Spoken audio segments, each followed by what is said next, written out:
ඔයා දන්නවද කොහොමද Facebook එක එහෙම නැත්නම් Instagram එක වගේ ඇප් වලින් ඔයාට ඇඩ් සජෙස්ට් කරන්න කියලා ඔයා කතා කරන දේම.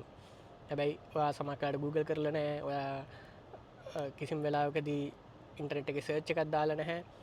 ඒත් ඔයාට ඔයා කතා කරපු දෙයක්ම සජෙස් වෙනවා. ඉතින් ගොඩක් අය හිතනවා ෆෝන් එක තමන් කරන දේ අහගෙන ඉඳලා තමයි මේක සජෙස් කරන්න කියලා. ඇත්තටම ගත්තොත් ඒක එහෙම නෙමෙයි වෙන්නේ. හැබැයි ෆෝන් එක එහෙම අහගෙන ඉන්නවා කියලා හිතන්න හොඳ හේතුවකුත් තියෙනවා. මොකද අපි ඕකේ Google hi Siri වගේ දෙයක් කිව්වොත් ෆෝන් එක රෙස්පොන්ඩ් කරනවා. ඒ කියන්නේ ෆෝන් එක අනිවාර්යයෙන්ම අපි කියන දේ අහගෙන ඉන්න ඕනේ. ඔව් ෆෝන් එක අහගෙන ඉන්නවා. ඒක වෙන්නේ ඔය හිතන විදියට නෙමෙයි. ඒ අහගෙන ඉන්නේ on board processing එකක් කරා එතන පොඩි AI එකක් වගේ එකක් දුවනවා. ඒකෙන් තමයි අඳුරගන්නේ අපි මෙතනදී මෙහෙම වචනයක් කිව්වා ඒක ට්‍රිගර් වෙන්න ඕනේ කියලා. ඒක බොහොම low power. ඒ කියන්නේ වැඩියෙන් අඩුවෙන් කරන්ට් එක ඕනේ. සිද්ධියක්. එතකොට අඩු කරන්ට් එකකින් තමයි ඒක වෙන්නේ. හැබැයි අපි මේ කතා කරන දේවල් යා ටෙක්ස්ට් වලට කන්වර්ට් කර ඉඳලා ඒක ආයිත් ඉන්ටර්නෙට් එකට යවලා එහෙම දෙයක් කරනවා නම් ඒකට ලොකු බැටරි එකක් පවර් එකක් යනවා. එතකොට ෆෝන් එක ඉක්මනට බැටරි බහිනවා. ඉතින් ඒකින් හින්දා එහෙම දෙයක් වෙන්නේ නැහැ.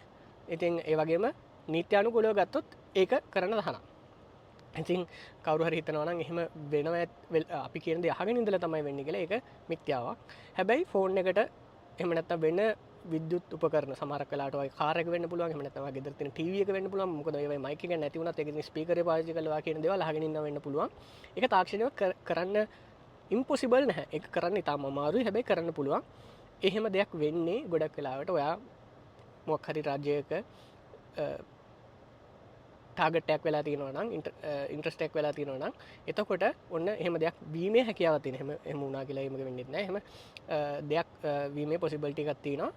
ඒක නීති රාමු වලින් සාමාන්‍ය කම්පැනි එකක් එහෙම නැත්නම් Apple Google වගේ කම්පැනි එකක් මට්ටමින් සිදුවන දෙයක් නෙමෙයි. රාජ්‍යතාන්ත්‍රිකව වෙන දෙයක් ස්පයි වීමක් එතන වෙන්නේ.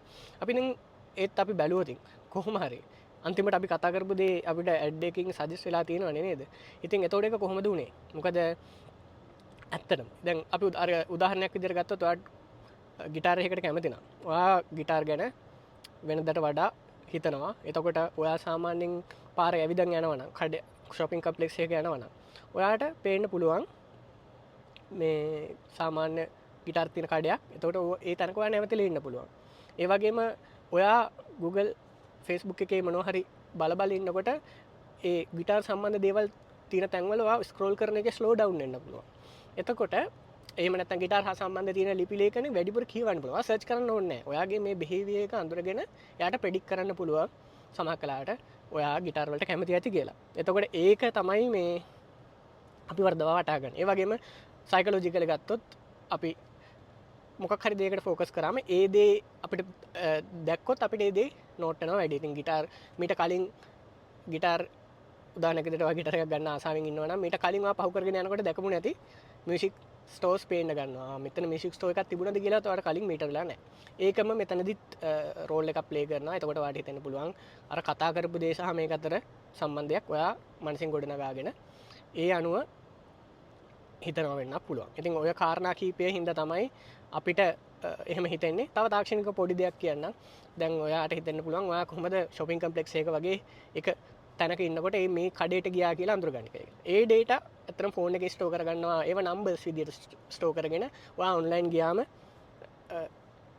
Google එකත් එක්ක හරි ඒ මොකක් හරි ඒ ට්‍රැක් කරන ඩිවයිස් එකකින් ඒක කලෙක්ට් කරගන්න පුළුවන්. හැබැයි ඒවට ඔප්ට් අවුට් වෙන්න ක්‍රමයක් තියෙනවා. හැබැයි ගොඩක් වෙලාවට අපි එහෙම කරන්නේ නැති හින්දා අපේ ඒ ඩේට් එක යනවා. හැබැයි දැන් තාක්ෂණිකව ගත්තොත් GPS වලින් විතරක් නෙමෙයි ළඟ තියෙන Wi-Fi routers වල තියෙන numbers එක ඒගොල්ලෝ map එකක් හදාගෙන තියෙනවා 3 dimensionally. සමහර වෙලාවට shopping complex එක ඔයා මොන floor එකේද ඉන්නේ කියලා වුණත් ඒගොල්ලන්ට අඳුර ගන්න පුළුවන්. එතකොට ඒ වගේ දත්ත වලින් ඒ දත්ත නැවත භාවිතා වෙනවා ඔයාට ad suggest වෙන්න. ඉතින් කොහොම තමයි ඔක වෙන්නේ?